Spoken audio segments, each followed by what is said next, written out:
Estamos começando o segundo episódio do podcast da Arte de Produzir e Vender Filmes, que é um ciclo de formação que está oferecendo atividades sobre produção e mercado audiovisual, com cursos gratuitos de formação, assessoria de projetos e uma oficina intensiva de pitching. Antes de apresentar a entrevistada de hoje, vamos aos bastidores que estão por trás dessa programação.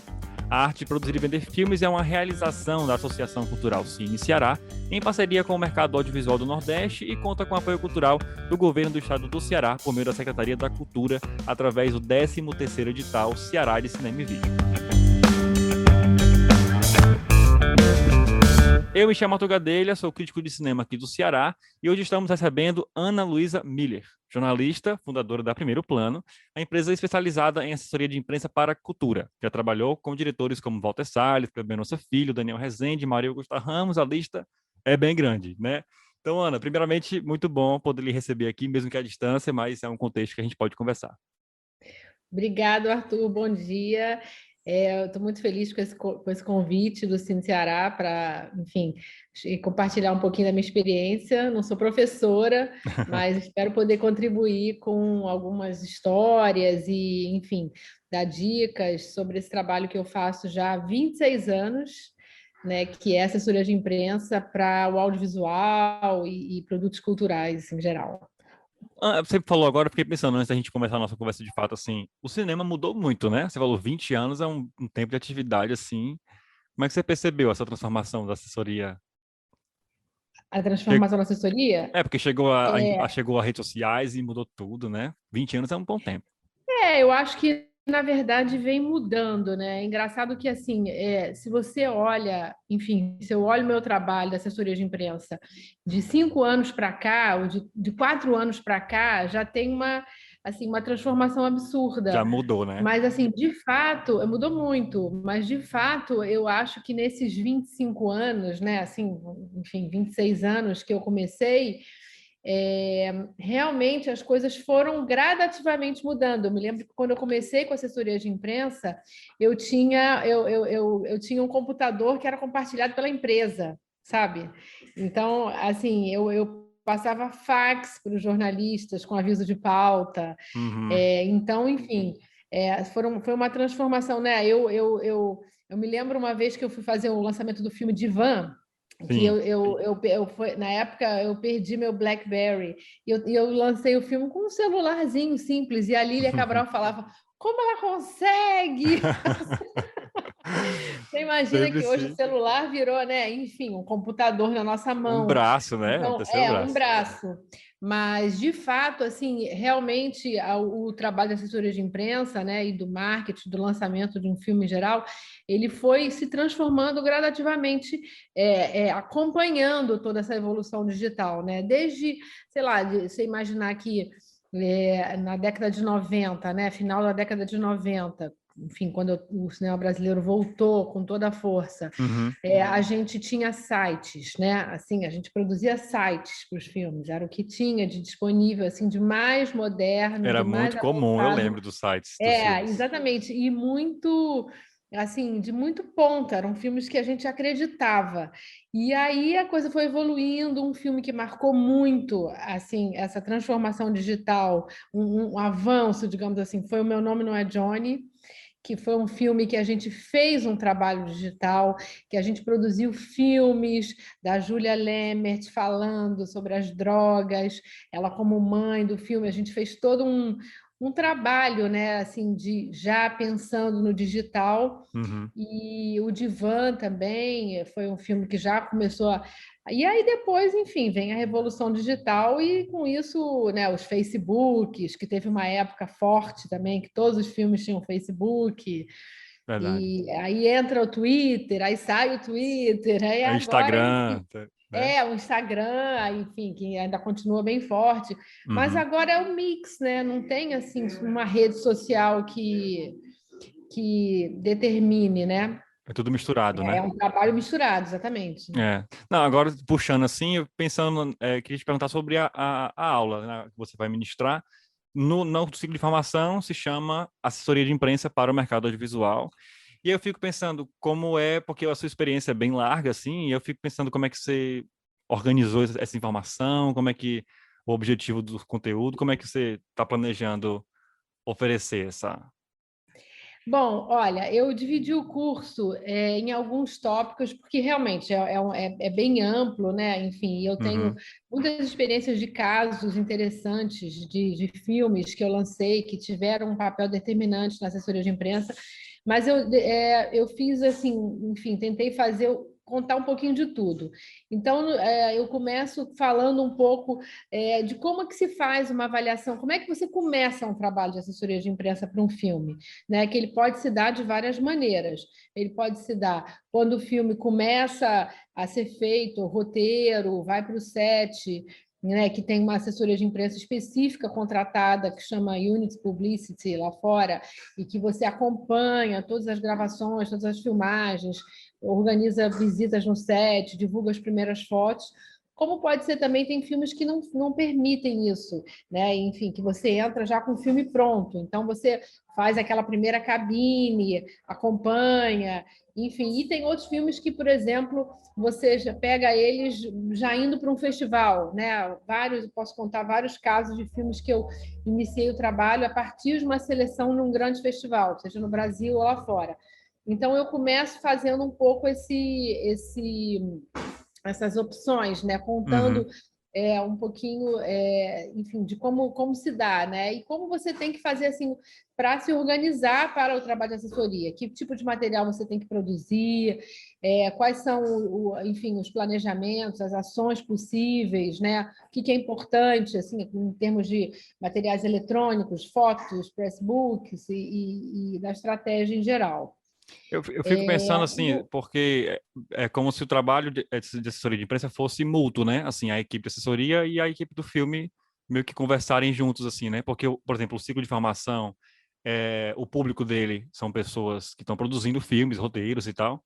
Então, ouvir o lado da assessoria de imprensa talvez seja interessante nesse sentido, né? De você poder propor que o outro lado também se prepare, né? O lado de quem está com o filme, né? Na verdade, é isso, assim, é um trabalho de parceria, Uhum, realmente, né?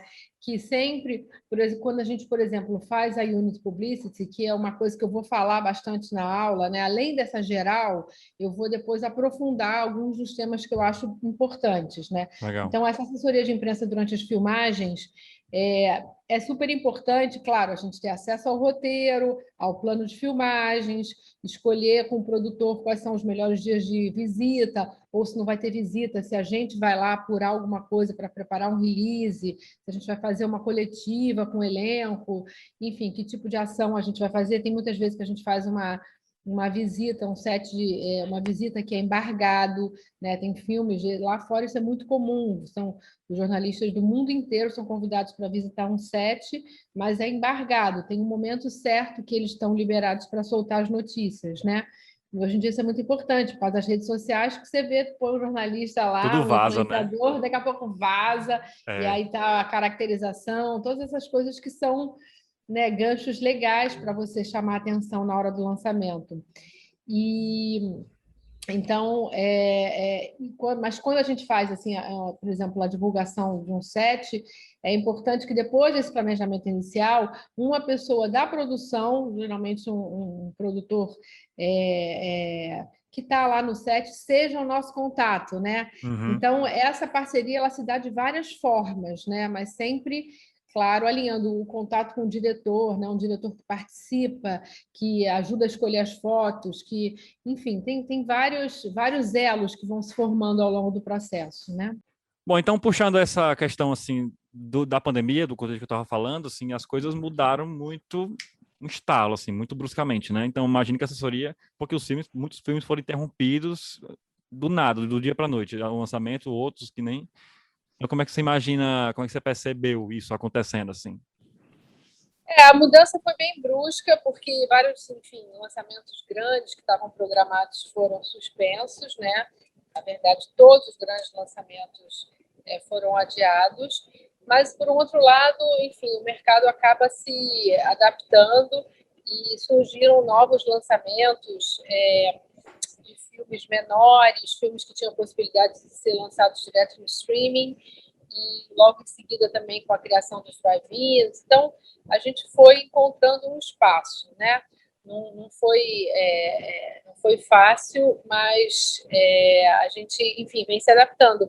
Mas, de fato, o cinema, a atividade do cinema em si, ela deu uma desacelerada, né? Por mais que o streaming esteja bombando, que estejam muitos filmes interessados nos longas brasileiros e documentários, a questão da janela do cinema, com todos os eventos e viagens, isso deu uma minguada, né? Então a gente ainda está na expectativa de um reaquecimento desse mercado. Teve um retorno ali no final do ano, né? Assim, setembro, eu acho, mas já faz mais de um ano, por exemplo, que a gente encerrou as coisas, porque acho que foi em março que a gente realmente parou o país, né? Você acha que a gente, de alguma forma, está treinado? O mercado, assim, está meio que treinado para o que fazer? Ou acha que não, é melhor a gente esperar um... Acho que mais ou menos, porque o retorno ao cinema, ele se deu, assim, ele está se dando de forma muito irregular, né? Alguns filmes, enfim, isso quer dizer, isso está começando. Agora a gente teve um grande lançamento da Disney, Cruella, que é simultâneo, né? No cinema e no streaming. Mas eu acho que é tudo muito novo. Claro que isso vai acabar, enfim, de alguma forma mexendo com o mercado e pode ser que mesmo com a pandemia, enfim, com a pandemia acabando, que isso dê continuidade, né? Porque é uma forma, isso já vinha se ensaiando isso em alguns filmes, em algumas plataformas nos Estados Unidos, mas pode ser que isso continue, mas assim, eu não acho que eu acho que a gente está sim se movimentando, o mercado continua tentando seguir protocolos, seguir filmando, os lançamentos não parou, o mercado não parou, obviamente, é uma indústria, mas eu acho que ainda tem muito a ser descoberto, assim, tem muito a ser adaptado, né? Porque essa vida online ela é restrita, né? Assim, ela também não é. Com certeza. Ela é como a gente tá naquela discussão sobre os festivais, é como um apêndice, né?